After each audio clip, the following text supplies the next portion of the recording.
Hello दोस्तों, स्वागत है आपके अपने YouTube channel study with M K live में।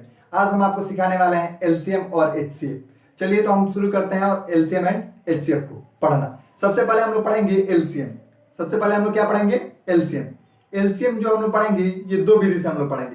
पहला आपका पढ़ेंगे यानी कि भाग विधि। पहला क्या पढ़ेंगे? भाग विधि से पढ़ेंगे। और दूसरा कौन सा विधि पढ़ेंगे? यानी गुणनखंड विधि से। दूसरा कौन विधि से पढ़ेंगे? गुणनखंड विधि से। तो चलिए हम लोग आगे बढ़ते हैं।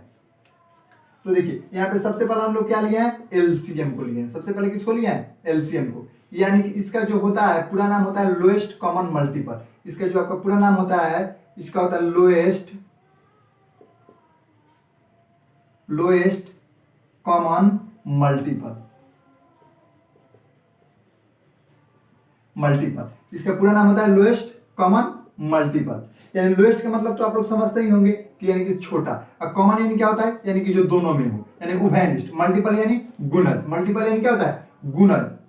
मल्टीपल का मतलब होता है गुणज। और इसी को एक और नाम से जानते हैं हम लोग, अपवर्त्य। इसी को हम लोग एक और नाम से किससे जानते हैं? अपवर्त्य। इसी को हम लोग किस नाम से जानते हैं? एक और अपवर्त्य। गुणज को ही क्या बोलते हैं? अपवर्त्य। तो देखिए हम लोग सबसे पहले अगर हम लोग ले रहे हैं कि हम लोग 4 और 6 का एलसीएम निकालना। 4 और 6 का एलसीएम। तो देखिए 4 और 6 का हम लोग एलसीएम निकालना है तो हम लोग सबसे पहले एक विधि पहला पढ़ेंगे हम लोग कि भाग विधि। कौन सा पढ़ेंगे? भाग विधि। भाग विधि हम लोग पढ़ेंगे जिसे बोलते हैं क्या?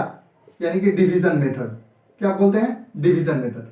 तो सबसे पहले हम लोग क्या पढ़ने वाले हैं? भाग विधि। तो यहाँ पे हम लोग पहला मेरा क्वेश्चन क्या है कि 4 और 6 का एलसीएम। 4 और 6 का एलसीएम आपका क्या होगा? तो अब देखिए शुरू करते हैं हम। तो अब देखिए 4 यहाँ पे ले लिए और 6 ले लिए। तो सबसे पहले हम ऐसे कर लेंगे इसको और हम बनाना शुरू करेंगे। तो यहाँ से हम इसको 2 से पहले घटाते हैं।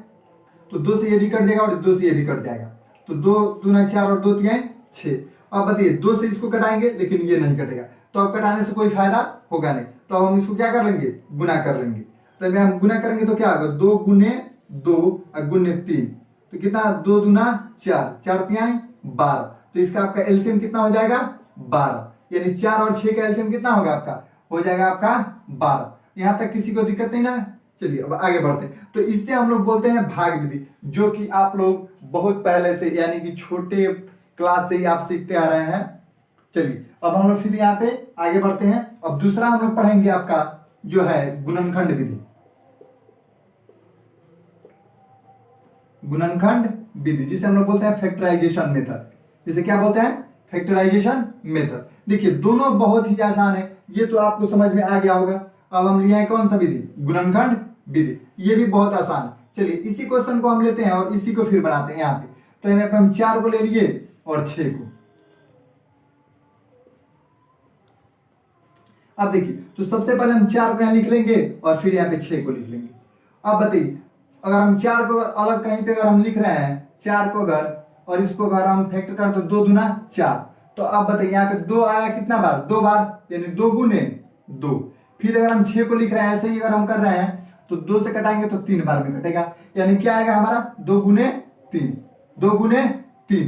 अब देखिए अब इसमें हम क्या करेंगे कि अब कॉमन देखेंगे, यानी कि जो दोनों में हो। क्या करेंगे? कॉमन। आप यहाँ पे एलसीएम का मतलब ये होता है कि लोएस्ट कॉमन मल्टीपल। तो हम इसमें कॉमन देखेंगे जो दोनों में कॉमन हो। तो इस दोनों में कॉमन क्या है? 2 2 कॉमन है दोनों में। अब बताइए तो जो कॉमन है उसको हम लेंगे। तो कॉमन यहाँ पे 2 है और ये 2 कॉमन नहीं है तो इसको भी हम लेंगे। ये 2 कॉमन नहीं है इसको भी लेंगे यहाँ पे। फिर ये 3 कॉमन नहीं है इसको भी लेंगे। अब गुना फिर कर लीजिए आप। तो 2 दूना 4, 4 तिहाई 12। तो अब देखिए दोनों मेथड से हम बनाए तो दोनों का एलसीएम क्या है? 12 है। तो आप लोगों को अगर वीडियो अच्छा लगे तो जरूर लाइक और सब्सक्राइब जरूर कीजिएगा।